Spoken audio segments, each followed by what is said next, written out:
Halo teman-teman Saling Sapa, podcast Saling Sapa Jalan-Jalan, satu-satunya podcast naik angkot di Indonesia.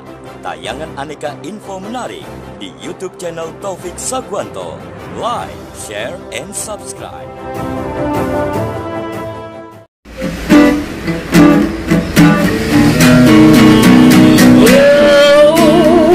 Jangan sedih, jangan muram, berikanlah sebuah senyuman.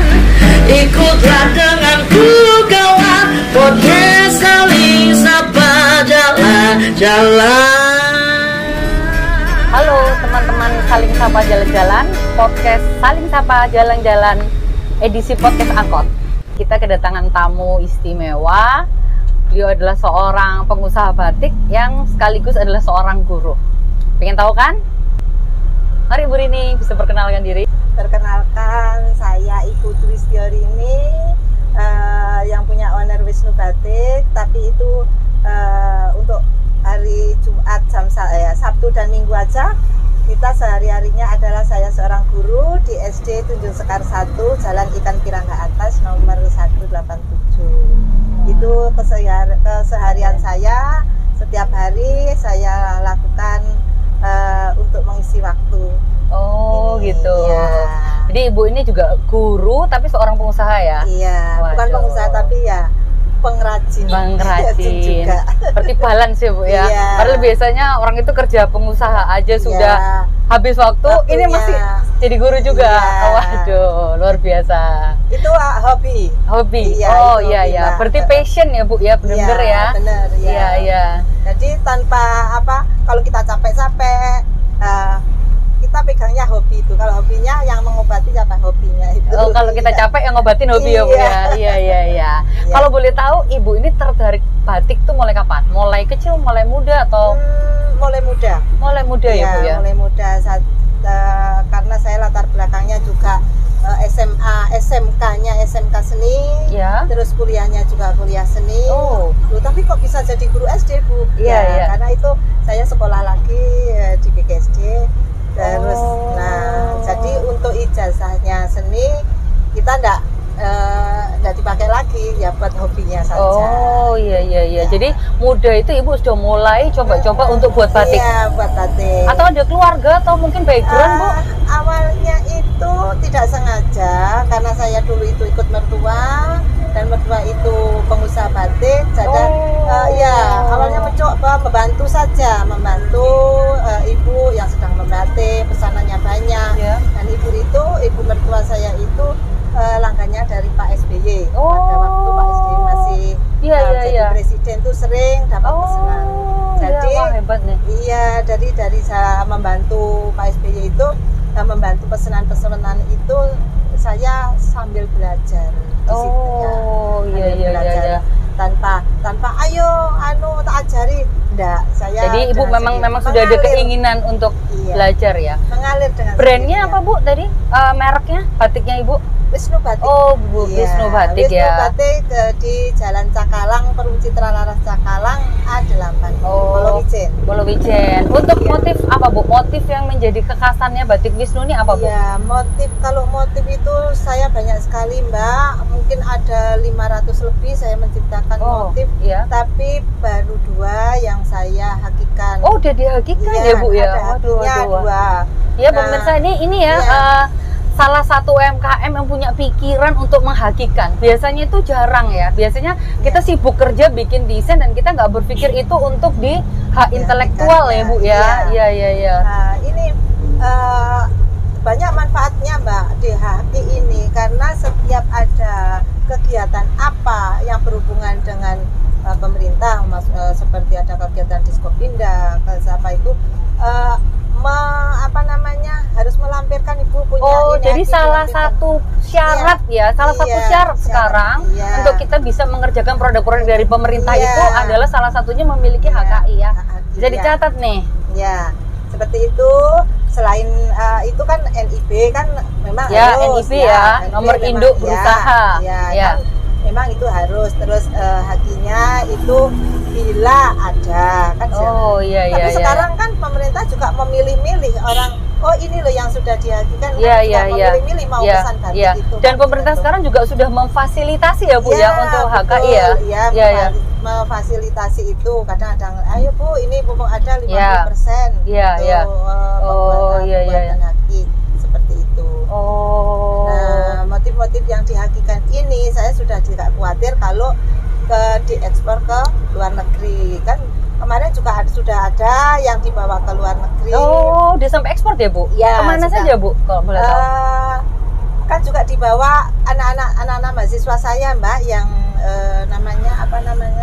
yang dari luar negeri itu kan. Oh iya. Jadi Ibu ini memiliki murid-murid mahasiswa asing ya. Iya, ini pemirsa itu. memiliki murid mahasiswa asing yang belajar di mana Bu di sini? Di Polinema. Oh di Polinema. Iya, di Polinema. Iya. Bu jadi termasuk untuk memberikan ekstrakurikuler ya? Iya. Ekstrakurikuler di Polinema. Mereka memang jurusan BIPA. Mereka memang khusus belajar tentang budaya Indonesia termasuk batik. Termasuk batik. Termasuk batik. Iya. Nah, batik ini kan kita sudah di internasional kan sudah terkenal. Iya, sudah di UNESCO dianggap ini Intangible Heritage milik Indonesia. Terus maka dari itu mereka ada apa sih di Indonesia itu, seperti apa sih yang dinamakan bisa dieksplor gitu ya Bu dari Indonesia ya. Ada apa sih di Indonesia itu mereka bersikeras untuk belajar. Oh iya.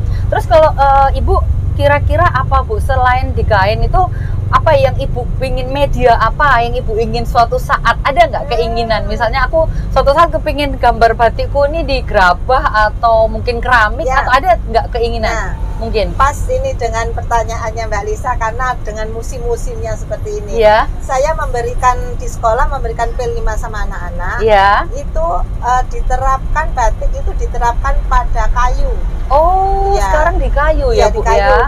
Bisa seperti tenan, terus bakian. Berarti medianya kayu. Ya, medianya kayu, motifnya semuanya motif batik. Persis seperti batik. Seperti itu pengerjaannya. Jadi ini P5-nya anak-anak masuk itu di kelas 1 SD sudah bisa masuk. Ya, jadi teman-teman sekarang nih batik, motif batik mulai dipakai untuk media-media yang lain selain kain.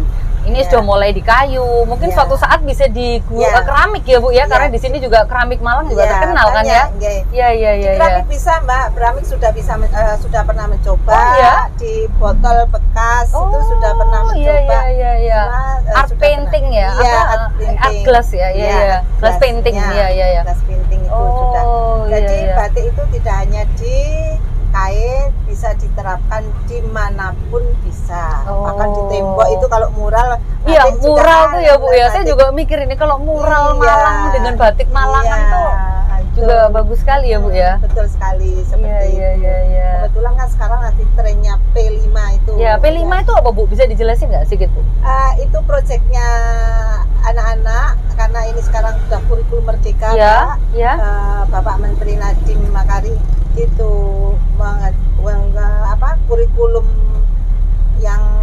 merdeka ini anak-anak harus diterapkan jadi berbasis ke anak. Jadi yang aktif itu anak, bukan guru. Kalau dulu kan guru yang aktif, sekarang anak yang aktif. Jadi yang kreatif itu anak. Jadi guru itu cuma menjembatani kemana arahnya anak ini maunya apa nih anak itu. Jadi guru yang mengarahkan ya Bu ya. Maunya apa? Kalau dulu kan ayo kamu harus nurut ke guru. Kalau kita sekarang jadi diumpan balik ya Bu ya. Jadi seperti itu ya. Sekarang jadi anak dilatih untuk mandiri, selalu berkreatif. Terus kalau untuk produk Ibu ini dalam 1 bulan bisa produksi sampai berapa Bu? Tergantung ya Mbak. Ini karena yang dulu pertama kali Pak Wali itu mengeluarkan SK harus warga Malang, terutama yang ASN memakai batik motif Malangan. Nah, itu kemarin 2 minggu itu saya bisa menghasilkan sekitar 2 minggu aja itu sekitar 400 sampai 600 potong. 400 Bu?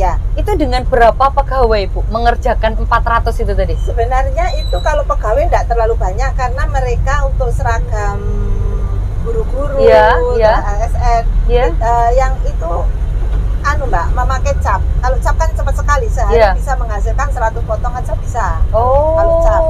Tapi kalau untuk tulis rata-rata dulu yang pesan itu cap. Kalau tulis itu ya agak lama. Tapi yang kebetulan yang sudah saya hakikan itu saya bikin canting cap. Jadi ada kayak capnya ya Bu ya untuk di proses ya. Terus sekarang ada lagi, ini agak menurun, tidak seperti yang boomingnya pertama kali Bapak Wali Kota Sutiasi dulu. Nah ini ada programnya pemerintah daerah yang namanya Mbak, Kamis Boys. Sekarang saya tahu ya Boys. Ada Kamis Boys harus menggunakan produk asli Malangan ya teman-teman. Jadi dengan adanya program Kamis Boys itu Bu Rini juga menjadi suplai untuk ini ya Mbak Bu ya. Ini juga masih dalam pengerjaan dari Balai Kota, sama ada 2-3 SD. Memang semua harus mengantri. Dan itu kemarin pesanannya jadi tiap bulan sampai berapa Bu kalau di average rata-rata? Setiap bulan kira-kira sekitar 90 sampai 150 potong. Itu tulis campur sama cap? Iya, tulis sama cap. Dan yang paling laris motif yang Bapang ya Bu? Andalannya Bapang ya? Andalannya sini Bapang. Jadi motif Bapang tuh adalah salah satu topeng Malangan ya teman-teman ya. Dan ada beberapa topeng ya Bu, ada selain setahu saya ada Bapang, ada Sekartaji, ada Ragil Kuning. Tapi andalan Bu Rini yang mana? Bapang? Bapang. Kenapa Bu? Padahal kan kalau dilihat ini Bapang ini kan kayak karakter antagonis gitu. Kenapa Bu Rini tertarik untuk mengangkat karakter itu? Antik aja. Antik Mbak, dibanding dengan topeng-topeng lainnya kan ada daerah Cirebon, daerah mana itu yang Jawa Tengah itu kan yang topeng-topeng kan juga ada. Juga ada, bahkan di daerah Thailand itu topengnya kan juga ada. Kalau kita kan topengnya itu antik saja. Maksudnya karakternya itu nggak sama gitu Bu? Karakternya nggak sama. Nah, tapi yang Bapang ini belum saya hakikan. Yang sudah dihakikan kan apa Bu? Yang motif mana Bu? Tugu Malangan, Tugu Topeng Malangan. Bunga teratai Tugu Malangan itu ada 2. Jadi ada 2 ada 2. Yang satu itu Ragil Kuning sama topengnya Bapang, topengnya saja, bukan karakternya, bentuknya orang. Itu terus tengah-tengahnya ada tugu. Terus kalau yang satunya itu tugunya itu tumbuh di dalamnya teratai. Jadi teratai muncul di sini Tugu Malangan. Filosofinya apa itu Bu? Kok ada teratai, ada tugu, ada topengnya? Tugu dengan teratai itu simbol semangatnya warga Malang. Jadi tugu itu kan tegak berdiri lurus, menggambarkan kekuatan, kekuatan. Dan kelopak-kelopaknya teratai itu menggambarkan rukunnya, persatuannya, rukunnya warga Malang. Jadi itu ya. Itu. Terus kalau untuk topengnya itu memang kita uri-uri budaya. Uri-uri budaya Malangan. Karena Malang asal usul kota Malang kan itu. Walaupun saya bukan orang Malang. Tapi Ibu bukan dari Malang tapi cinta ya Bu sama budaya Malang ya. Malang. Saya di sini kan sudah hampir 24 tahun. Jadi istilahnya seperti di mana bumi dipijak, di situ bumi dijunjung. Iya betul Bu. Jadi kita ini ya, jadi karena padahal bukan orang Malang ya, tapi masih jadi mengangkat ada apa di Malang supaya Malang itu bisa go internasional. Malang punya ciri khas apa dieksplor gitu ya Bu ya. Dan alhamdulillah Mbak, dengan motif-motif saya ini sudah go internasional. Waduh, hebat. Kan bulan apa itu kemarin, bulan Agustus atau bulan apa kan dibawa ke Amerika Serikat ya? Waduh, iya Bu, untuk fashion show ya Bu ya. Terus ada dari Australia itu juga kemarin ada workshop ke rumah. Itu kebetulan guru SMP itu beliaunya workshop ke rumah. Saya tanya, kok tahu alamat saya dari mana? Mereka ternyata melihat Google. Ternyata Wisnu Batik itu juga sudah mendunia. Oh, alhamdulillah, Iya. luar biasa. Ini bener Sri Kandi dari Malang loh ini Iya. teman-teman Iya, ya. semuanya Penggiat bagus. batik, ngajarnya masih Iya, aktif iya, gitu ya. betul. Produksinya 1 bulan 90 batik, luar biasa. Untuk penjualannya lewat online atau lebih banyak Kalau offline, Bu? kalau penjualan itu banyak offline-nya. Karena apa, Mbak? Saya online itu belum berani. Ya. Karena apa? Karena saya masih terikat dengan kedinasan. Oh, Ya. iya. Jadi nanti kalau ada konsumen, Ya. Bu ini harus dipakai ini cepat-cepat lah. Saya tidak bisa. Oh deadline-nya iya seperti ya, itu, karena saya tidak Ibu bisa. juga masih harus ada yang tugas utamanya menjadi Iya. seorang guru ya, teman-teman Iya. tuh harus diselesaikan dulu. Di sela-sela itu Bu Rini menjalankan hobinya dengan Iya. membatik. Iya betul, seperti Wah, itu. iya, Jadi iya. kalau sebenarnya ada pikiran untuk online itu, tapi bagaimana kalau saya tidak bisa memenuhi pasar? Iya, seperti iya. itu. Jadi Harapannya apa sih Bu ke depan Bu? Ibu kepinginnya nih Wisnu Batik sampai di apa nih yang menjadi cita-citanya Bu Rini nih? Visi misinya mungkin. misi saya hanya selama ini kan saya belum pernah, kalau pameran itu sudah memang di Indonesia, di Bandung, di Jakarta, Udah di hampir keliling ya, Bu, ya? Di Bali sudah Ya. pernah. Tapi yang belum pernah ini ingin diajak pameran ke luar negeri.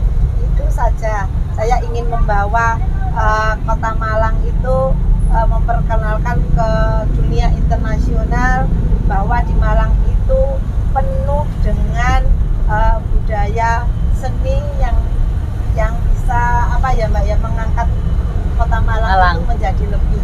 Ya, aduh ini cita-citanya Bu Rini ini walaupun bukan Arema asli ya, tapi cita-citanya tinggi terhadap Kota Malang ini harus kita support ya teman-teman, harus kita acungi jempol juga gitu. Terus kira-kira apa nih Bu? Quote-nya Bu Rini ini apa kira-kira? Apanya? Jadi apa sih moto? Kita mungkin bisa dikasihin moto untuk teman-teman nih yang penonton. Ya. Apa motonya Ibu ini bisa sampai di titik ini, bisa menjadi perempuan mandiri yang Ya. luar biasa. Dengan disiplin kita bisa segalanya berjalan. Jadi menurut Semuanya Ibu bisa. disiplin itu Ya. adalah kunci pokok utama. dari semua Ya betul. bisa berjalan dengan baik. Baik, Ya, ya, karena kenapa Bu? semuanya. Kalau menurut Ibu kalau nggak disiplin itu Ya semuanya memang akan berantakan kalau tidak disiplin. itu disiplin bisa waktu, bisa Ya, disiplin bisa waktu, bisa terhadap pekerjaan. bisa manajemen keuangan bisnisnya, bisa ketepatan pemesanan. Jadi kuncinya itu singkat saja, disiplin. Oh, jadi Ibu memulai ini semua itu cuman dengan satu moto. Iya, disiplin saja itu tadi. Disiplin itu kan kalau kita jabarkan kan banyak sekali ya Mbak. Seperti Iya. kita kalau ada customer yang pesan seperti itu, Bu, tanggal sekian harus jadi. Nah, saya itu sudah ada di kepala. Saya harus tepat waktu, pesanan harus jadi. Ya. Seperti itu. Karena Nah, memang jadi- di dunia kayak apa mungkin garment atau Iya. kayak gini tuh Iya. tepat waktu ya Bu Iya, ya. memang Tepat tepat waktu waktu. itu memang harus gitu. Kadang Iya. orang meremehkan itu Nah, menjadikan akhirnya orang itu kenapa kok tidak bisa produk itu ya, naik level itu juga naik level karena apa namanya tidak tuh. disiplin. ya. Iya. Wah, ini kayaknya sebetulnya perlu waktu lebih panjang lagi Bu, tapi mungkin waktunya kita terbatas. Jadi kita tutup dengan kata disiplin itu adalah kunci dari semuanya. Disiplin yang membuat seseorang bisa sukses dan bisa maju terus ya Bu ya. Ya, maju Disiplin dalam segala hal Bu ya. Betul. Waktu, pekerjaan, kualitas gitu ya. Bahkan ibadah juga harus. Wah, betul, itu harus ditambah itu Bu Iya. ya. Terima kasih Bu Rini atas Sama-sama. kehadirannya. Sampai ketemu teman-teman semua. Ketemu lagi di podcast Angkot Saling Sapa Jalan-Jalan. Wassalamualaikum warahmatullahi wabarakatuh.